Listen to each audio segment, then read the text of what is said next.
Hi everyone, Michael from Bullion Now, bullionnow.com.au. An article that appeared in this weekend's Fin Review website is talking about the US Fed Reserve and the conundrum they have in regards to the short-term and overnight interest rates. So every night the US Fed Reserve runs an auction for the major banks in the US. So if a bank is running short of cash for the night, they might have a large payroll to meet or a large withdrawal, they can borrow off the overnight market or the short-term market, anything up to about 2 weeks.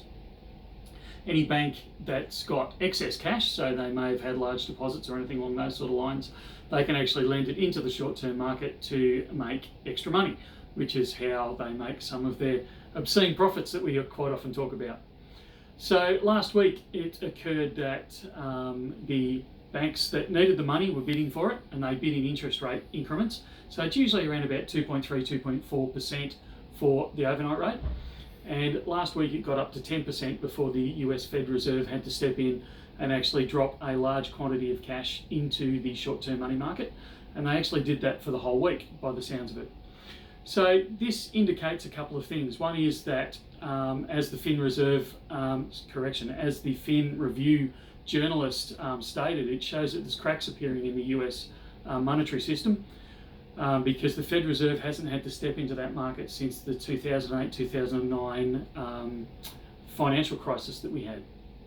So that was one thing. But the other thing it showed was that the larger banks that do have cash are losing confidence, shall we say, in the reserve system itself, because they refuse to commit any of their capital to it. Now again, they haven't done this since the 2008-2009 global financial crisis, when they refused to lend each other, and that's what exacerbated the whole problem in the first place.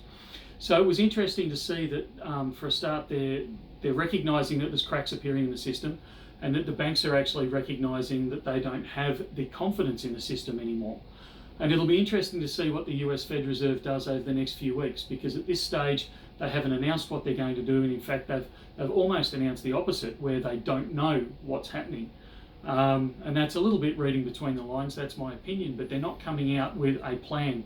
They're coming out with comments of, we need to investigate this further. So it lasted for the whole week. It'll be interesting to see what happens this week with it, and then going forward. So stay tuned to that, see if you can find some more information about it, and we'll discuss it later on down the track. All right, that's it for now. Thanks.